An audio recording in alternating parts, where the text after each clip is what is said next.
Hey friends, இந்த வீடியோவில் நம்ம சூப்பரான ஒரு தகவல் பற்றி பார்க்க போகிறோம். முடிஞ்சளவுக்கு நிறைய பேருக்கு ஷேர் பண்ணி விடுங்க. ரிசர்வ் பேங்க் ஆஃப் இந்தியா தரப்புலேருந்து பேமெண்ட் விஷன் 2028 அப்படிங்கிறத இன்ட்ரடியூஸ் பண்ணி வச்சுருக்காங்க. ஸோ இதனால் எல்லா பேங்க் சர்வீசஸ்லேயும் பார்த்திங்கன்னா பல வகையான மாற்றங்கள் வரப்போகுது. அது யூபிஐயாக இருக்கட்டும், கார்டு பேமெண்ட்டாக இருக்கட்டும், அல்லது பேங்க்னுடைய ஆன்லைன் சர்வீசஸாக இருக்கட்டும், ஃபாரின் மணி உள்ளே கொண்டு வரதாக இருக்கட்டும். ஸோ இந்த மாதிரி ஒரு 15 வகையான ஸ்பெஷல் கீ இனிஷியேட்டிவ்ஸ் வந்து அறிமுகப்படுத்தி வச்சுருக்காங்க இந்த பேமெண்ட் விஷன் 2028.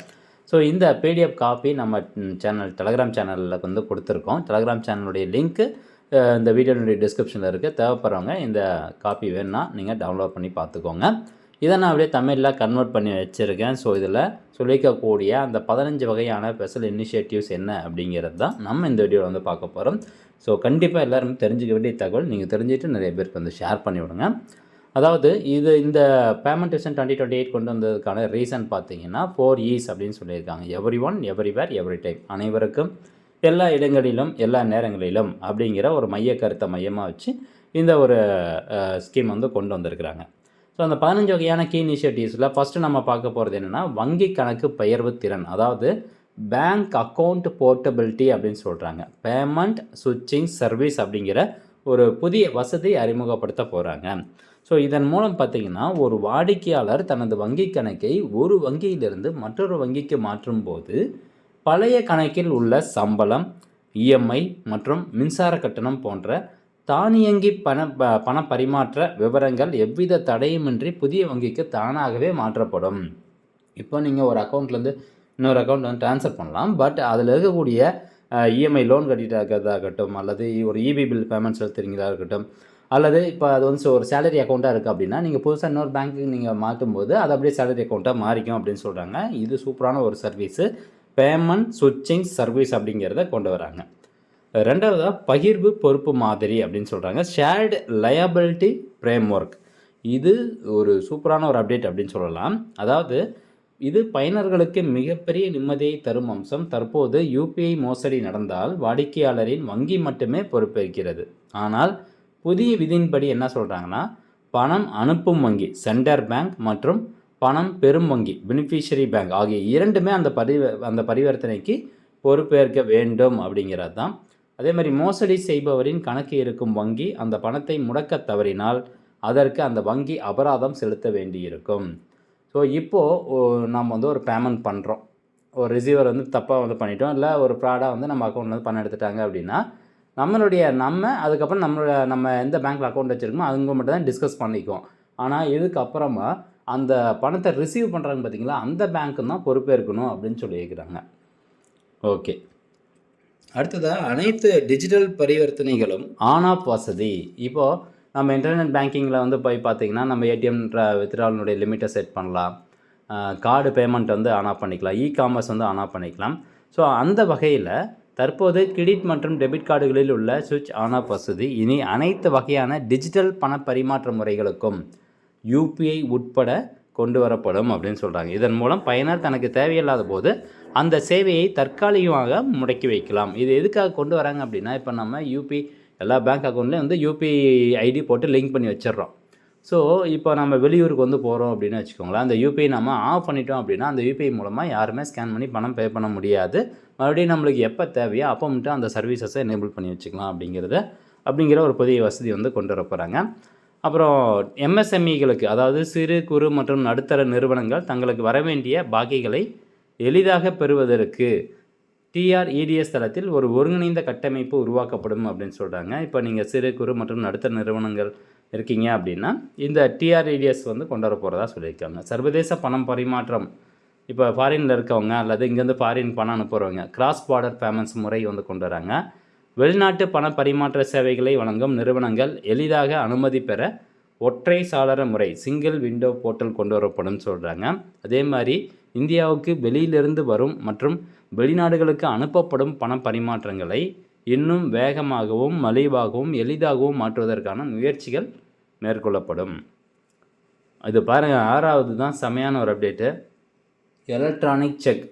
ஸோ ரொம்ப வருஷமாக இருந்த அந்த செக்லேயும் பார்த்திங்கன்னா இப்போ ஒரு நடைமுறை வருது. அதாவது பாரம்பரிய காசோலை முறையை நவீனப்படுத்த காசோலைகளின் வடிவமைப்பை மாற்றுவது மற்றும் மின்னணு காசோலைகளை செக் அறிமுகப்படுத்துவது குறித்து பரிசீலிக்கப்படும். ஸோ செக் வந்து கொண்டு வர போகிறாங்க. செக் அப்படின்னா ஒன்றும் இல்லைங்க, ஆன்லைன் மூலமாகவே ஒரு செக் காப்பி இருக்குது, அதில் நம்ம டிஜிட்டல் சிக்னேச்சர் போட்டு அனுப்புகிற மாதிரி இருக்கும் அப்படிங்கிறது தான் அந்த ப்ரெஸ் ரிலீஸில் வந்து சொல்லியிருக்கிறாங்க. செக் கொண்டு வர போகிறாங்க. ஸோ இந்த செக் வரதுனால இந்த செக் மோசடி எல்லாமே தவிர்க்கப்படும் அப்படிங்கிறது தான் ஒரு முக்கியமான ஒரு அப்டேட். பாதுகாப்பு மற்றும் நம்பிக்கை. இந்த பேமெண்ட் விஷன் 2028 பார்த்திங்கன்னா டிஜிட்டல் பரிவர்த்தனைகள் மக்களின் நம்பிக்கையை அதிகரிக்க டிஜிட்டல் பேமெண்ட் செக்யூரிட்டி டிபிஎஸ் அப்படின்னு சொல்லுவாங்க. ஸோ அதனுடைய ரூல்ஸ் எல்லாமே இன்னும் வந்து ஸ்ட்ராங்காக்கப்படும் அப்படின்னு சொல்கிறாங்க. அது மட்டும் இல்லாமல் 24/7 நிகழ்நேர மோசடி கண்காணிப்பு, அதாவது ரியல் டைம் ஃப்ராட் மானிட்டரிங். இப்போது பரிவர்த்தனை நடக்கும் அதே வினாடியில் அது மோசடியானதா என்பதை கண்டறியும் தொழில்நுட்பம் மேம்படுத்தப்படும். வழக்கத்திற்கு மாறான பெரிய தொகை பரிமாற்றம் அல்லது அறிமுகம் இல்லாத இடங்களிலிருந்து நடக்கும் பரிவர்த்தனைகளை சிஸ்டம் தானாகவே தடுத்து நிறுத்தும் அப்படின்னு சொல்கிறாங்க. இது எப்படி வந்து ஒர்க் ஆகுது அப்படின்னா, இப்போது யாராவது ஒரு அக்கௌண்ட்டை வந்து இப்போ ஒரு ப்ராட் அக்கௌண்ட் கொடுத்து அது பணம் போட சொல்கிறாங்கன்னு நம்ம தெரியாமல் வந்து போட்டால் அதுக்கப்புறம் கம்ப்ளைண்ட் பண்ணுறோம்னா அந்த அக்கௌண்ட் வந்து இந்த போர்ட்டலில் சேவ் ஆயிரும். அதாவது இது சம்மந்தமாக லாஸ்ட்டாக ஒன்று இருக்குன்னு நான் எக்ஸ்பிளைன் பண்ணுறேன். ரியல் டைம் ஃப்ராட் மானிட்டரிங் அப்படிங்கிற ஒரு சிஸ்டத்தில் வந்து ஸ்டோர் ஆகும். ஸோ அதன் மூலமாக மறுபடியும் நம்ம அந்த அக்கௌண்ட்டுக்கு வேறு யாராவது பணம் போட போகிறாங்கன்னா ஃப்ராட் அலர்ட் மெசேஜ் வந்து கொடுத்துருவாங்க. ஸோ இதன் மூலமாக தடுக்கப்படும் அப்படின்னு சொல்கிறாங்க. நெக்ஸ்ட்டு புவிசார் கட்டுப்பாடு வந்து கொண்டு வராங்கங்க. செம்மையான அப்டேட் இது. அந்த யூபிஐ போன்ற பண பரிவர்த்தனைகளில் வந்து Jio fencing and Jio taking அப்படிங்கிற ஒரு புதிய ஒரு சிஸ்டம் கொண்டு வராங்க. இதனால் என்ன ஆகும் அப்படின்னா, நம்ம அந்த யூபிஐயில் போயிட்டு இந்த பர்டிகுலர் லொக்கேஷனில் மட்டும்தான் நான் யூபிஐ மூலமாக பணம் செலுத்தணும் அப்படிங்கிறத நம்ம செட் பண்ணிக்கலாம். இப்போ உதாரணத்துக்கு நீங்கள் எப்பயுமே தமிழ்நாட்டில் மட்டும் இருக்கீங்க அப்படின்னா தமிழ்நாட்டினுடைய லொக்கேஷன்ஸ் மட்டும் நீங்கள் ஆன் பண்ணி வச்சுக்கலாம். அப்படி ஆன் பண்ணும்போது தமிழ்நாட்டில் மட்டும்தான் உங்களால் ட்ரான்சாக்ஷன் வந்து பண்ண முடியும் யூபிஐ பயன்படுத்தி. இதே வந்து ஃபாரினில் ஒரு மோசடி கும்பல் யூபிஐ மூலமாக உங்களுடைய அக்கௌண்ட்டை யூஸ் பண்ணுறாங்க, ஹேக்கர்ஸ் வந்து யூஸ் பண்ணுறாங்க, இல்லை அதர் ஸ்டேட்டில் வந்து யூஸ் பண்ணுறாங்க அப்படின்னா அது எல்லாமே பிளாக் ஆகிரும். ஒன்ஸ் நீங்கள் சென்னை லொக்கேஷன் மட்டும் எனேபிள் பண்ணிங்கன்னா சென்னையில் மட்டும்தான் உங்களுடைய யூபிஐ ஐடி பயன்படுத்தி பேமெண்ட் வந்து பண்ண முடியும் அப்படிங்கிறது. பாதுகாப்பான பயோமெட்ரிக் அங்கீகாரம், பயோமெட்ரிக் அத்தன்டிகேஷன் வந்து கொண்டு வராங்க. ஸோ இப்போது எப்படி வந்து நம்ம 4 டிஜிட் பின் அல்லது 6 டிஜிட் பின் யூஸ் பண்ணி பேமெண்ட் வந்து பண்ணுறோமோ அதே மாதிரி விரல் ரேகை அல்லது முக அடையாளம் ஃபிங்கர் பிரிண்ட் அல்லது ஃபேஸ் ஐடி போன்ற பயோமெட்ரிக் முறைகளை யூபிஐ பரிவர்த்தனைகளுக்கு கட்டாயமாக்க அல்லது கூடுதல் பாதுகாப்பை இணைக்க ஆர்பிஐ திட்டமிட்டுள்ளது. இப்போ நம்ம கம்மியான பேமெண்ட் இருந்தால் டேரெக்டாக வந்து பேமெண்ட் பண்ணுவோம், இல்லைனா அந்த 6 டிஜிட் பின் அல்லது 4 டிஜிட் பின் யூஸ் பண்ணி பேமெண்ட் பண்ணுறோம். இதுக்கப்புறம் பார்த்திங்கன்னா கூடுதலாக பின்னு ப்ளஸ் அது கூடவே வந்து ஃபிங்கர் பிரிண்ட்டு அல்லது முக அடையாளம் ஃபேஸ் ஐடி, ஸோ இதை வச்சு வந்து பேமெண்ட் பண்ணுற மாதிரியான ஒரு ஆப்ஷன் கொண்டு வர போகிறதா சொல்கிறாங்க. சென்ட்ரலைஸ்டு ஃப்ராட் ரெஜிஸ்ட்ரி, இதுதான் நம்ம வந்து சொல்ல வந்தேன். அதாவது மோசடி செய்பவர்களின் எண்கள், அக்கௌண்ட் நம்பரு, வங்கி கணக்குகள் மற்றும் யூபிஐ ஐடிக்கள் ஒரு மையமான தரவுத்தளத்தில் சேமிக்கப்படும். ஒருவரை ஏமாற்றிய நபர் மற்றொரு வங்கியில் கணக்கு தொடங்கவோ அல்லது வேறு ஒருவருக்கு யூபிஐ மூலம் பணம் அனுப்பவோ முடியாதபடி பிளாக் செய்யப்படுவார் அப்படிங்கிறது தான் இந்த சென்ட்ரலைஸ்டு ஃப்ராட் ரெஜிஸ்ட்ரி CFIR அப்படிங்கிற ஒரு சிஸ்டம் கொண்டு வராங்க. தென் நெக்ஸ்ட்டு இதுலேயும் பார்த்தீங்கன்னா பேமெண்ட் விஷன் 2028லேயும் ஏஐ மூலமாக டேட்டாஸ் எடுக்கிற மாதிரியான ஒரு அப்டேட் கொண்டு வராங்க. ஸோ அதனால் பார்த்தீங்கன்னா கஸ்டமர்ஸ்க்கு கன்சியூமர்ஸ்க்கு அவங்களுக்கான அந்த பேமெண்ட் ட்ரான்சாக்ஷன் டேட்டாஸ் எல்லாமே டக்குன்னு கிடச்சிடும். அதுதான் வந்து ஏஐ மூலம் தரவுகள் அப்படிங்கிறது சொல்லப்படுது. புதிய நிறுவனங்களை முறைப்படுத்துதல், அதாவது இப்போ இது வரைக்கும் இது கிடையாது. இதுக்கப்புறம் பார்த்திங்கன்னா இந்த ஃப்ளிப்கார்ட்டு, அமேசானு, ஸோ இவங்களும் வந்து பார்த்திங்கன்னா இ-காமர்ஸ் பேமெண்ட்டில் வந்து இருக்காங்க. ஸோ அப்படிங்கிறப்போ அதுவும் இந்த ஃப்ளிப்கார்ட், அமேசான் அவங்களும் பார்த்திங்கன்னா இனிமேல் ஆர்பிஐ கண்ட்ரோலுக்குள்ளே வர மாதிரி சொல்லியிருக்கிறாங்க.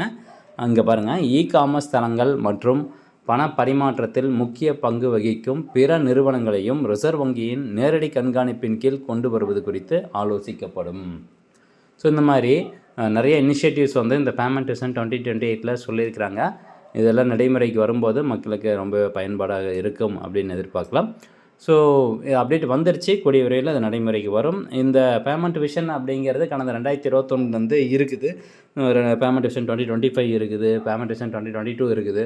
இந்த மாதிரி ஒவ்வொரு டைம் இந்த செட் பண்ணும்போது இந்த டிஜிட்டல் பேமெண்ட்டுக்கு வந்து ரொம்பவே இம்பார்ட்டன்ஸ் வந்து கொடுப்பாங்க. அதனுடைய செக்யூரிட்டியை வந்து இன்க்ரீஸ் பண்ணணும் அப்படிங்கிற நோக்கம் வந்து அவங்களுக்கு அதிகமாக இருக்கும். ஸோ ஃப்ரெண்ட்ஸ், கண்டிப்பாக அந்த தகவல் உங்களுக்கு பயனுள்ளதாக இருக்கும் அப்படின்னு நினைக்கிறேன். மீண்டும் அடுத்த ஒரு நல்ல பதிவில் சந்திக்கலாம். நன்றி, வணக்கம்.